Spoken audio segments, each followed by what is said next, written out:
Hello everyone. आज हम करेंगे क्रिएटिविटी, जो नेक्स्ट डायमेंशन है इंडिविजुअल डिफरेंसेस की। क्रिएटिविटी क्या है? क्रिएटिविटी वो एबिलिटी है किसी भी इंडिविजुअल की जिसमें वो क्या करता है कि एक न्यू आइडियाज, नोबल आइडियाज को क्या करेगा, प्रेजेंट करेगा।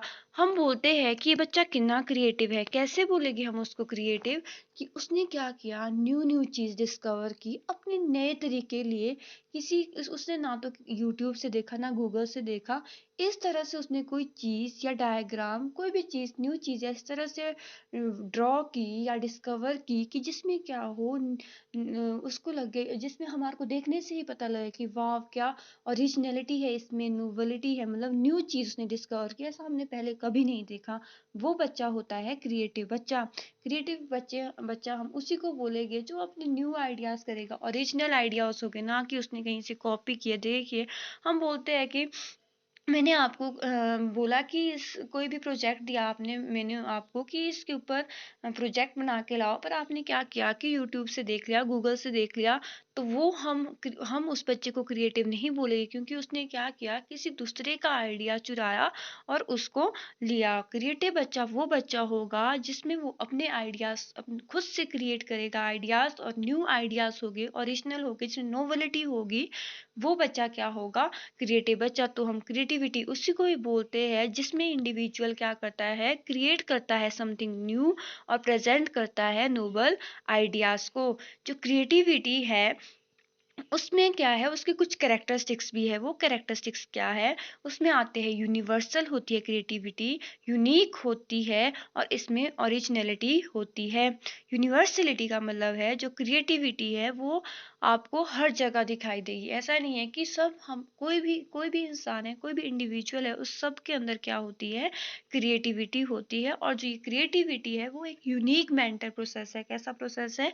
यूनिक मेंटल प्रोसेस है, जिसमें मेंटल एबिलिटीज लगती है, कुछ पर्सनैलिटी कैरेक्टरिस्टिक्स भी होती है। इसके बाद आता है इसमें ओरिजिनलिटी होती है। ओरिजिनलिटी मीन्स ये क्या होगा, ओरिजिनल होगा, किसी किसी दूसरे से उसने कॉपी नहीं किया, खुद एक ओरिजिनल आइडिया क्या किया है, डिस्कवर किया है। नोवेलिटी से मतलब न्यू थिंग जिसमें होगी, न्यू चीज होगी, नवीनतम, नया होगा, जिसमें नया होगा, उसने उसमें किया हुआ कुछ पुराना नहीं होगा, मतलब न्यू चीज डिस्कवर की है। फिर आती है फ्लेक्सिबिलिटी।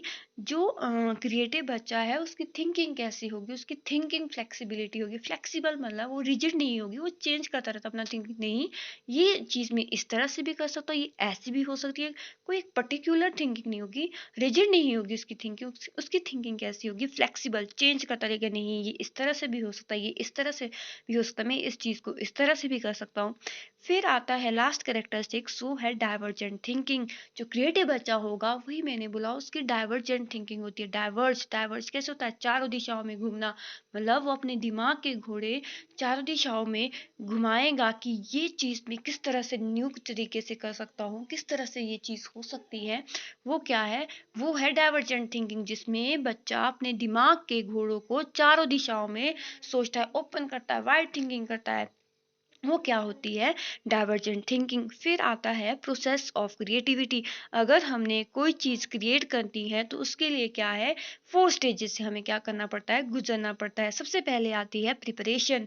प्रिपरेशन में क्या करेंगे, हम तैयारी करेंगे। प्रिपरेशन मीन्स तैयारी। सबसे पहले हमने कोई भी चीज क्रिएट करनी है तो उस चीज से रिलेटेड में सारे जितने भी फैक्ट्स है मेरे पास, सब चीजों को इकट्ठा कर दूंगी। उसमें कुछ ऐसे होंगे जो मेरे लिए यूजफुल है, उसमें कुछ ऐसे होंगे जो मेरे लिए यूजफुल नहीं है। जो यूजफुल है उसको मैं एक साइड रखूंगी, और जो मेरे को नहीं चाहिए, अनयूजफुल है, उसको क्या कर दूंगी, मैं साइड कर दूंगी। जैसे कोई भी अगर राइटर है, उसने बुक लिखनी होती है, कोई भी टॉपिक के ऊपर बुक लिखनी है, तो सारे मटेरियल उस टॉपिक से रिलेटेड इकट्ठा कर देगा वो। फिर जो उसको चाहिए उसको रख देगा, और जो उसको नहीं चाहिए उसको क्या करेगा, एलिमिनेट कर देगा। दूसरा आता है इंक्यूबेशन। इंक्यूबेशन, हमने पहला स्टेप किया प्रिपरेशन, जो हमने चीज इकट्ठी की उसको क्या कर दिया हमने, अब जो हमारे लिए यूजफुल है उसको इकट्ठा कर दिया, और इंक्यूबेट मतलब बंद कर दिया। अब हम उसमें कोई भी न्यू एडिशनल चीज हम ऐड नहीं कर सकते, न्यू एक्सपीरियंस हम ऐड नहीं कर सकते। बस जो है वो है, उसको ही करेंगे, उसको हम एकदम ब्लॉक कर देंगे। अब during this period, incubation period में, हम no new thoughts and experiences are added to the existing stock. हम इसमें कोई भी न्यू चीज क्या नहीं करेंगे, ऐड नहीं करेंगे।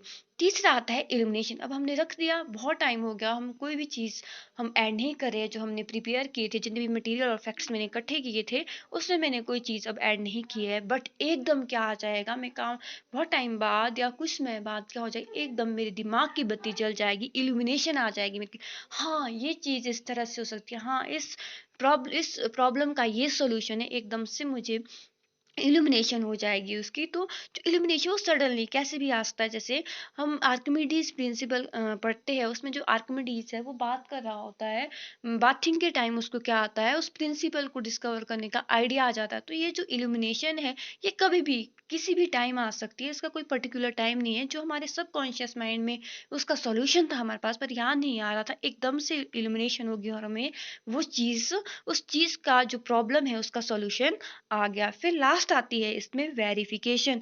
वेरिफिकेशन का अब इल्यूमिनेशन होगी। इल्यूमिनेशन हमने जो जो चीज़ जो आइडिया चाहिए था, जो हमारे को प्रॉब्लम थी, उसका जो सॉल्यूशन चाहिए था वो हमें मिल गया। पर जो ये सॉल्यूशन जो हमें मिला है, ये ठीक है कि नहीं, इसको हमने वेरीफाई भी करना पड़ता है। अगर वेरिफिकेशन गुड हुई, हाँ ठीक, वेरिफिकेशन से ये पास हो गया, तो वो चीज़ क्या हमने नई क्रिएट कर ली। ये